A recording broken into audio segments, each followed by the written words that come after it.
नमस्कार दोस्तों, स्वागत है आपका अपने YouTube channel GK tips by Mahendra Bugalia पर। आज के सेशन में अपन जीके के 100 इंपॉर्टेंट क्वेश्चंस देखेंगे, जिसमें जियोग्राफी, हिस्ट्री, पॉलिटी और साइंस के 25-25 क्वेश्चन इंक्लूड होंगे। रोज सुबह 8 बजे अपने इस यूट्यूब चैनल पर जीके संजीवनी नाम से एक क्लास आती है, जिसके अंदर प्रतिदिन अपन 100 जीके के क्वेश्चन कंप्लीट करते हैं। अपन इस श्रृंखला के माध्यम से 10,000 ल्यूसेंट जीके के इंपॉर्टेंट क्वेश्चंस देखेंगे, जिसमें जियोग्राफी, हिस्ट्री, पॉलिटी और साइंस इंक्लूड होगी। और जो बच्चा ये 10,000 क्वेश्चन देख लेगा, उसके जीके में कोई सा भी आप एग्जाम दे देना, सिंगल क्वेश्चन गलत होने की संभावना नहीं रहेगी। चलिए बिना किसी देरी के क्लास को अपन शुरू करते हैं। आज का पहला क्वेश्चन क्या है? भारत का कुल क्षेत्रफल कितना है? तो भारत का कुल क्षेत्रफल कितना है? 32,87,263 वर्ग किलोमीटर भारत का कुल क्षेत्रफल है। अगला क्वेश्चन क्या है? भारत की स्थल सीमा से कौन से देश लगे हैं? तो बांग्लादेश, चीन, पाकिस्तान, नेपाल, वर्मा और भूटान है, वो भारत के साथ स्तरीय सीमा साझा करते हैं। कौन कौन से देश है? तो बांग्लादेश, चीन, पाकिस्तान, नेपाल, वर्मा और भूटान। अगला क्वेश्चन क्या है? भारत की जल सीमा किन देशों से मिलती है? तो मालदीव, श्रीलंका, बांग्लादेश, म्यांमार व पाकिस्तान। तो मालदीव, श्रीलंका, बांग्लादेश, म्यांमार व पाकिस्तान देश है, वो भारत के साथ जलीय सीमा साझा करते हैं। अगला क्वेश्चन क्या है? कर्क रेखा किन राज्यों से होकर गुजरती है? तो आपको पता है भारत के 8 राज्यों से होकर कर्क रेखा गुजरती है। 8 राज्य कौन कौन से हैं? तो ये 8 राज्य आपको याद करने हैं। राजस्थान, गुजरात, मध्य प्रदेश, छत्तीसगढ़, झारखंड, पश्चिम बंगाल, त्रिपुरा और मिजोरम। ये 8 राज्य है जहां से भारत में कर्क रेखा गुजरती है। अगला क्वेश्चन, विश्व का सबसे शुष्कतम मरुस्थल है?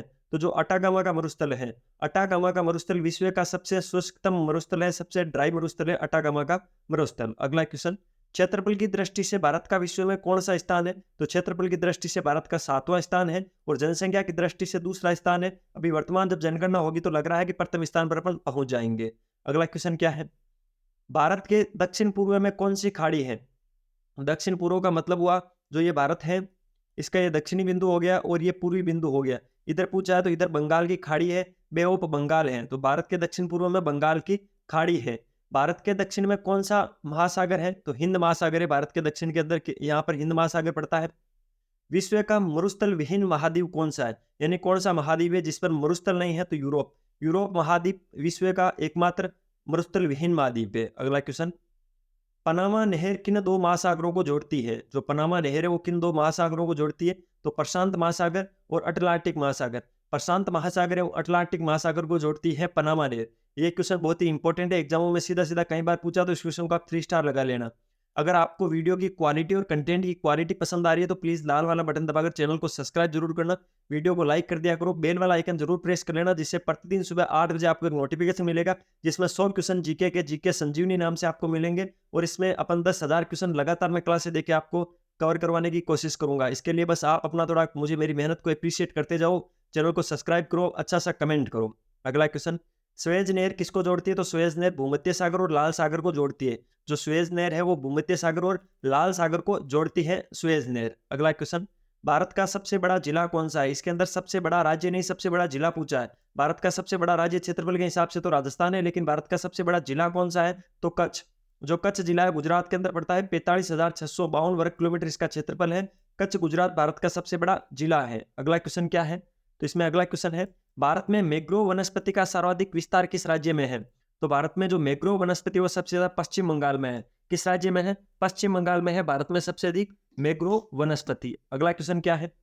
भारत के किस राज्य में मानसून का आगमन सबसे पहले होता है? भारत में कौन सा राज्य है जहां पर मानसून सबसे पहले पहुंचता है? तो केरल राज्य में। भारत के केरल राज्य में मानसून का आगमन सबसे पहले होता है। अगला क्वेश्चन, भारत में सबसे कम वर्षा कहां पर होती है? तो लेह के अंदर भारत में सबसे कम वर्षा होती है, क्योंकि वहां पर एनी टाइम बर्फ गिरता रहता है। तो भारत में सबसे कम वर्षा कहां पर होती है? लेह लद्दाख में होती है। अगला क्वेश्चन क्या है? स्वेज नहर के दोनों सिरों पर स्थित पतन युग्म कौन सा है? यानी जो स्वेज नहर है उसके जो दोनों सिरे हैं वहां पर जो पतन युग्म यानी कौन कौन से पोर्ट बने हुए हैं? तो पोर्ट सैयद तथा स्वेज पोर्ट के नाम से 2 पोर्ट बने हुए हैं, जो कि एक उत्तर में एक दक्षिण में है स्वेज नहर के। अगला क्वेश्चन, पृथ्वी की सतह को लगभग कितना प्रतिशत घेरे हुए हैं जल? जल समुद्री जो जल है वो पृथ्वी को कितने प्रतिशत क्षेत्रफल से घेरा हुआ है? तो 71% क्षेत्रफल में पृथ्वी पर समुद्र है। अगला क्वेश्चन, किस महाद्वीप को विषमताओं का महाद्वीप कहा जाता है? तो एशिया महाद्वीप को विषमताओं का महाद्वीप कहा जाता है। इंपॉर्टेंट है, ध्यान रखना। अगला क्वेश्चन क्या है? दादरा और नगर हवेली भारत में शामिल करने से पूर्व किसके उपनिवेश थे? तो पुर्तगालियों का यहाँ पर कब्जा था और पुर्तगाल के उपनिवेश थे। गोवा में भी पुर्तगाली थे। ध्यान रखना है, दादर और नगर हवेली भारत में शामिल होने से पूर्व जो पुर्तगाल है उसके उपनिवेश थे। अगला क्वेश्चन, भाषा के आधार पर पहला राज्य कौन सा गठित किया गया था? तो आंध्र प्रदेश। भाषा के आधार पर पहला राज्य बना था आंध्र प्रदेश। अगला क्वेश्चन, संविधान की आत्मा किसे कहा गया है? तो प्रस्तावना को। जो भारत के संविधान की प्रस्तावना है उसको भारत के संविधान की आत्मा की संज्ञा दी गई है। अगला क्वेश्चन क्या है?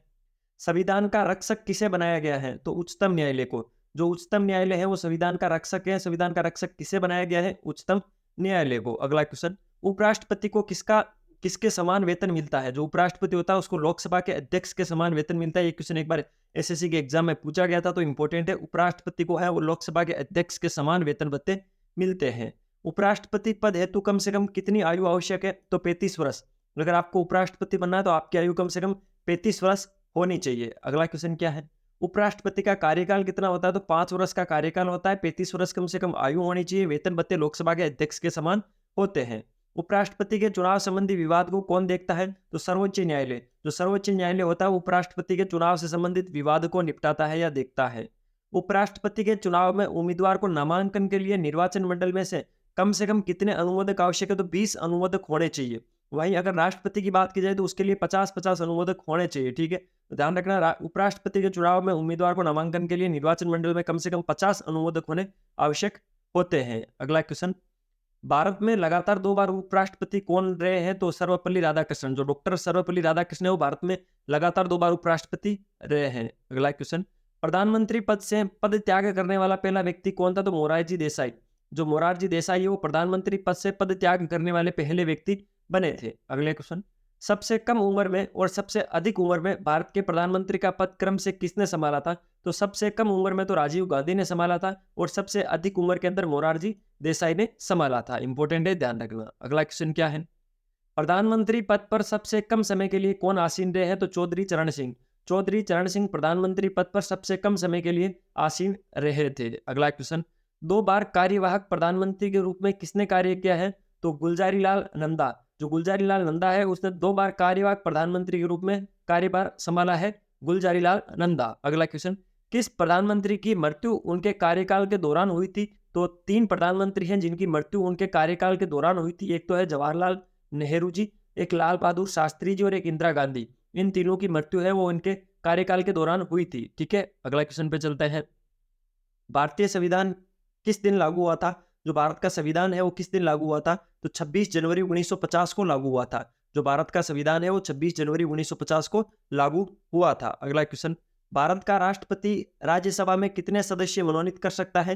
तो 12 सदस्य। जो भारत का राष्ट्रपति होता है वो राज्यसभा में 12 सदस्य मनोनीत कर सकता है। अगला क्वेश्चन, भारत के प्रथम राष्ट्रपति डॉक्टर राजेंद्र प्रसाद का चुनाव कैसे हुआ था? तो संविधान सभा के द्वारा भारत के प्रथम राष्ट्रपति डॉक्टर राजेंद्र प्रसाद का चुनाव किया गया था। इंपॉर्टेंट है, ध्यान रखना। अगला क्वेश्चन, अधिक ऊंचाई पर मानव शरीर में लाल रक्त कणिकाओं की संख्या बढ़ती है। आप जैसे जैसे ऊंचाई पे जाओगे आपके ब्लड में लाल रक्त कणिकाओं की संख्या बढ़ती जाएगी। अगला क्वेश्चन, इंसुलिन क्या है? तो इंसुलिन एक प्रकार का हार्मोन है जो अग्नाशय की बीटा कोशिकाओं से स्रावित होता है। अगला क्वेश्चन, कंडरा जोड़ता है। ठीक है, कंडरा किस किस को जोड़ता है? तो पेशी को हड्डी से जोड़ने का कार्य करता है कंडरा। ठीक है, पेशी को हड्डी से जोड़ने का कार्य करता है कंडरा। अगला क्वेश्चन क्या है? किस कोशिका से इंसुलिन स्रावित होता है? तो अग्नाशय की बीटा कोशिका से इंसुलिन स्रावित होता है जो कि एक हार्मोन है। कौन सा हार्मोन लडो या उडो के नाम से जाना जाता है? जो एड्रिनलिन हार्मोन है, एड्रिनलिन हार्मोन को लडो या उडो हार्मोन के नाम से पुकारा जाता है। गाय और भैंस के थनों में दूध उतारने के लिए किस हार्मोन की सुई लगाई जाती है? तो ऑक्सीटोसिन। ऑक्सीटोसिन हार्मोन की सुई लगाई जाती है गाय और भैंस के थनों में दूध को उतारने के लिए। अगला क्वेश्चन क्या है? मानव के मस्तिष्क का लगभग कितने ग्राम का होता है? जो मानव मस्तिष्क होता है वो लगभग कितने ग्राम का होता है? तो 1350 यानी 1350 ग्राम का मानव मस्तिष्क होता है। मानव त्वचा को रंग देने वाला वर्णक कौन सा है? तो मेलानिन। जो मेलानिन वर्णक है वो मानव त्वचा को रंग प्रदान करता है। अगला क्वेश्चन, मानव शरीर का सामान्य तापमान कितना होता है? तो 37 डिग्री सेंटीग्रेड या 98.6 डिग्री फ़ारेनहाइट। 37 डिग्री सेंटीग्रेड या 98.6 डिग्री फ़ारेनहाइट मानव शरीर का सामान्य तापमान होता है। अगला क्वेश्चन, रुधिर के प्लाज्मा में किसके द्वारा एंटीबॉडी निर्मित होती है? तो लिम्फोसाइट द्वारा। लिम्फोसाइट द्वारा रुधिर के प्लाज्मा में एंटीबॉडी का निर्माण होता है।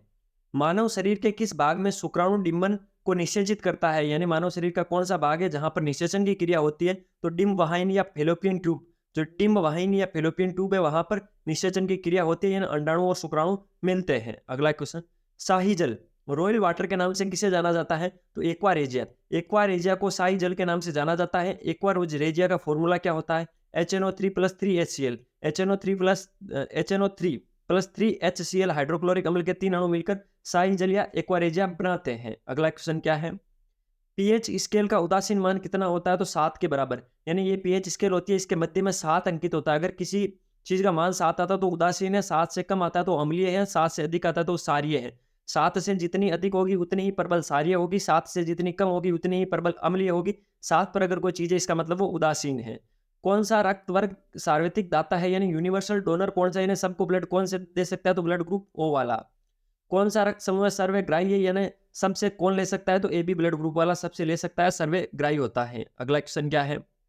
एक चीज मैं आपको बता देता हूं, प्रतिदिन सुबह 8 बजे अपने ये जीके संजीवनी का डोज आता है आपके सामने। ये अपना दूसरा सेशन है, ये दूसरी डोज है जिसके अंदर अपन आज 200 क्वेश्चन कंप्लीट कर लेंगे। अपना टारगेट है जीके के ल्यूसेंट जीके की बुक का कंप्लीट निचोड़ देखेंगे 10,000 क्वेश्चन के माध्यम से, जिसमें 2500 क्वेश्चन होंगे जियोग्राफी के, 2500 साइंस के, 2500 पॉलिटी के और 2500 क्वेश्चन होंगे हिस्ट्री के। तो इसके साथ जुड़े रहना और 10,000 क्वेश्चनों को तैयार कर लेना। कोई सा भी एग्जाम दोगे तो इंडिया जीके और साइंस में कोई दिक्कत नहीं आएगी, ठीक है? तो अभी लाल वाला बटन दबाकर चैनल को सब्सक्राइब कर देना, वीडियो को लाइक कर दिया करो, बेल वाला आइकन प्रेस कर लेना, सुबह 8 बजे आपको नोटिफिकेशन पहुंच जाएगा। और एक अच्छा सा कमेंट जरूर करके जाना। अगला क्वेश्चन, दिल्ली के सुल्तानों में ऐसा कौन सा था जिसने योग्यता के आधार पर पद देना प्रारंभ किया था? तो मोहम्मद बिन तुगलक। मोहम्मद बिन तुगलक ने योग्यता के आधार पर पद देने प्रारंभ किए थे। अगला क्वेश्चन, मोहम्मद बिन तुगलक ने अपनी राजधानी कहां स्थानांतरित की गई? तो दौलताबाद।